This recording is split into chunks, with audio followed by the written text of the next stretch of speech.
Sasisian part ngipin yang supaya pi barok syakane ka channel ko jengi, pat hakane ka video ngin pi ikin ki post ke barang shalat thamai.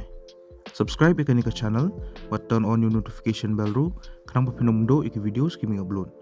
Pila ban follow ru ingi hapo ke Instagram account ko jengi, kanang ba pinyo jeng tip baik mangkapor, ladang ila adab upload video hapo ke YouTube channel. Ke Railway Recruitment Board apply ikan ka post assistant loco pilot mentau benai araja rapsan.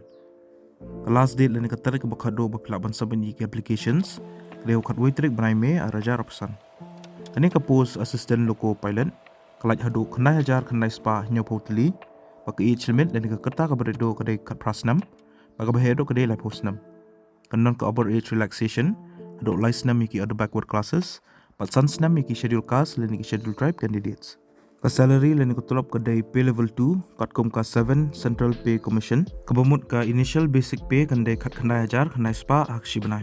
Ke educational qualification kalau kumni pila di ban pendap ya ka metring dan ke kelas 10 padru pila di bandan ya ka ITI certificate haki trades fitter lani electrician lani instrument mechanic lani millwright maintenance mechanic lani mechanic radio and TV lani electronics mechanic lani mechanic motor vehicle lani wireman lani tractor mechanic lani armature and coil winder lani heat engine lani turner lani machinist lani refrigeration and air conditioning mechanic.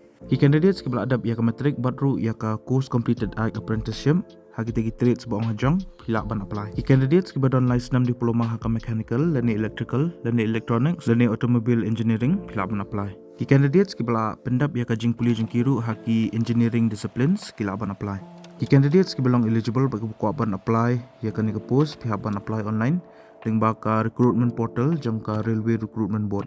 Baik ni ka link al description jangan ni ka video.